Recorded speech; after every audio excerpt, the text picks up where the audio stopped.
What's going on, everyone? It's yours truly, MikeyyBeezoo, back with another banger. The James Harden trade, the trade of all trades so far the NBA season. And I felt that I should share my thoughts, of course, and react to it. Hence, this is a reaction channel. With that being said, I want to give my condolences out to all the people that have been affected by COVID and the Houston Rockets fans, because times like this are very tumultuous for both sides. In all seriousness though, my heart's goes out to everybody that's been affected by COVID and for all the people that weren't able to get to 2021, unfortunately, due to that reason. So make sure you guys take care of yourselves, sanitize, do whatever you gotta do, wear a mask. It's not 100% effective, but it helps. So that's it. Also, to the new supporters, the old supporters, the supporters that just left for whatever reason it is, I'm sure you'll be back eventually. I'm not sweating y'all. Thank you. It's genuine from the heart. It's not fake. It's not, fabricated by any means or measures. I appreciate you guys. We're growing. Somehow I got to 108 subscribers. I was like, okay, I was only 103, and then it just jumped. I like to see the number increase. Obviously, I know sometimes it goes down, sometimes it goes up. I like to see progress. I have my goal. Obviously, broke the 500K hashtag, as you can see in the description. But that's it, man. So, like I said, without y'all, I ain't got no audience. I can have plenty of content with no audience. So that's the part that's a little unfortunate. Hopefully, y'all like this video. Smash the like button, please. Smash the like button. Subscribe if you're a new subscriber. Moving on. We're gonna go with the winners and the losers, because I have multiple people on both ends of the spectrum, depending how you look at it. Winner number one is James Harden. The reason I'm saying he's the first winner, not the highest winner, but the first winner, is because he's able to play where he wants to play. He ultimately got to his decision. Do I think it's a guaranteed championship? No, but he's got a clear head. He's able to reunite with Durant. He's playing with Kyrie whenever he returns to the team. And this ultimately catapults themselves to championship contention, no matter what. If they can't get to the finals, it's gonna be viewed as a bust. There's no other way around it. We got 2 MVPs, 2 all-time scorers. In my opinion, Kyrie's an all-time scorer. These are easily 3 of the 5 hardest players in the NBA to guard. Winner number 2, Kevin Durant. The reason why I put Durant on the winner list is because he doesn't have to necessarily worry about the thought of, like, man, is Kai gonna play today? That's what he calls Kyrie. Is Kai gonna play today? I wonder how he's feeling, yada yada. What is he going through? Because no one really knows outside, I'm sure, of his sister and his father, what he's exactly going through.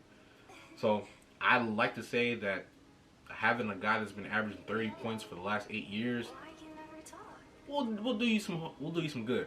No offense to Karis LeVert, Harden's a clear upgrade. You're talking about a MVP, multi-time MVP, second place finisher.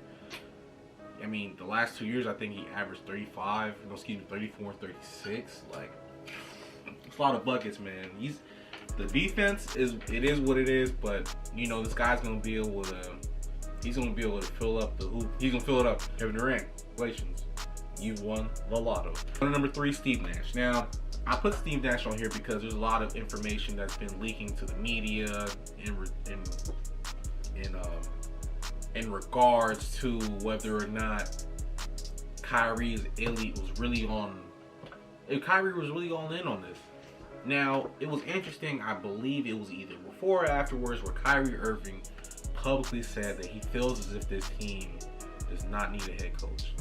You know how crazy you have to be for a player to say that your team doesn't need a head coach? Someone has to really win. Because if you feel as a player that I can go at each other player, that player on the team is going to feel like he can go back at you. And that creates what, kids? Chaos. That's the word of the day. Chaos. That will create chaos. That's why you need a head coach, to keep that balance, to be able to see from a different perspective that's not on the floor. Whew. Yeah, so we'll see what happens with this. Either Steve Nash is going to finish this season and not come back, maybe get 2 years, or either they may have to build Kyrie for somebody else, in my opinion. And I think that's something that should be in play. If they can get something back for Kyrie, because honestly, y'all, I don't see Kyrie playing. No, he's not playing all the way to 2027 with that last pick they received. Moving on, winner number 4. So, as you just stated, Rockets have they have a lot of picks. We have from 2021, 2023, 2025, 2027. Those are all unprotected picks from the Nets, right? Then from the 22, 24, 26, those are all unprotected pick swaps, right? And then they have 2022's first round pick from Milwaukee, which is gonna be a later pick. The point is, yes, are they gonna miss on Kate Cunningham this season? Yeah, because both teams are gonna be in the playoffs, so that's not even a form of reality. But one has to think by 2026, maybe even 2027,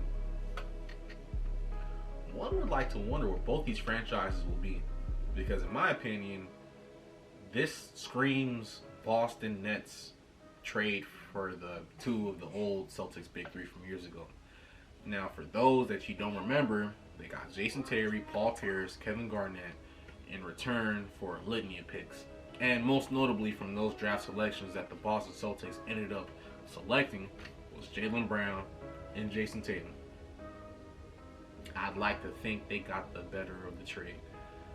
And in this situation, you're getting picks like, what if for whatever reason Durant leaves, Harden leaves, and then we just see madness and the Nets are just back to where they were when they became the Brooklyn Nets. They're just in shambles. It's like, it's almost as if lightning strike twice. We'll see how it goes, unfortunately. We'll see how it goes, fortunately, for the Houston Rockets, who are now in technically rebuild mode, but they have a competitive roster, but they're not making the playoffs with this roster. And they're not. They have a good roster to compete about in the regular season. I'd say this team's about 35-40, but not in the grand scheme of things. Not especially not in the West. They're not doing this in the West. Winner number 5, Ben Simmons.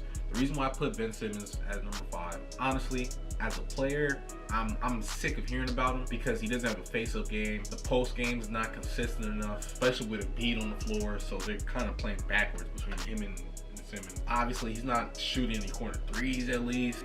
Hearing about him and how good he is compared to LeBron, how good he is compared to Magic Johnson.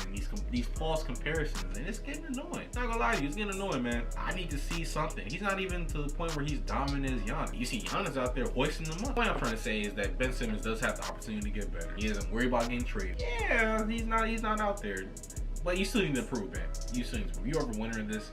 You know where you're gonna be at. Obviously, Doc didn't want to give you away. He couldn't control the house up to management, but we'll see what happens, man. I think Philly should have traded for Harden to pair with Embiid, but that's my personal opinion, but we'll see how it goes. Now, on to the losers. Loser number 1, the Brooklyn Nets. I don't know what more I can honestly say. Y'all gave up a lot.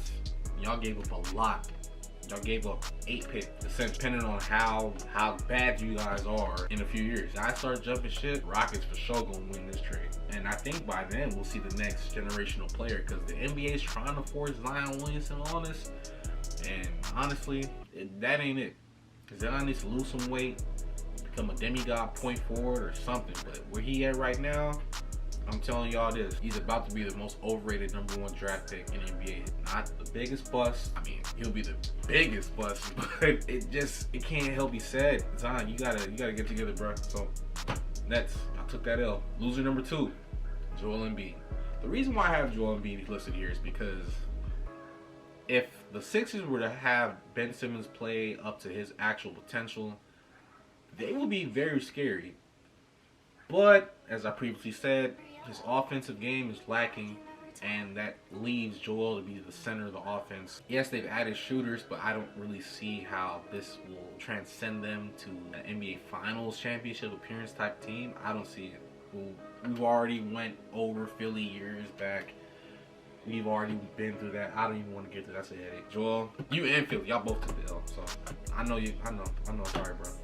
Come to the Lakers in a few years, man. When you ever got time. Come AD, Twin Towers, part 2, part 3. Yeah, come on, man. Loser number 3, Dell Demps. It's for all my Lakers fans, really. I had to get y'all in this video, squeeze y'all in here. Either way it goes, man. Dell Demps, if you would have just pulled that trigger, you would have had Kuzma as well, bro.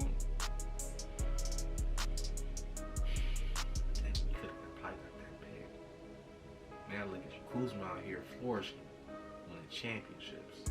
The Lakers playing so good right now, bro. Kuzma's not even getting slandered. I like the Nets to get to the NBA Finals. I think they're the best team in the East. I thought they were the better team in the East even before the trade. Pre-Spencer Dinwiddie ACL injury. But we'll see how things play out. So hope you guys like this video. It's MikeyyBeezoo, yours truly. I got some reactions coming up for y'all. Some hilarious ones, man. I seen some stuff last night that had me crying, so I got some ideas for y'all. That being said, it's yours truly. We out here. Love. Peace.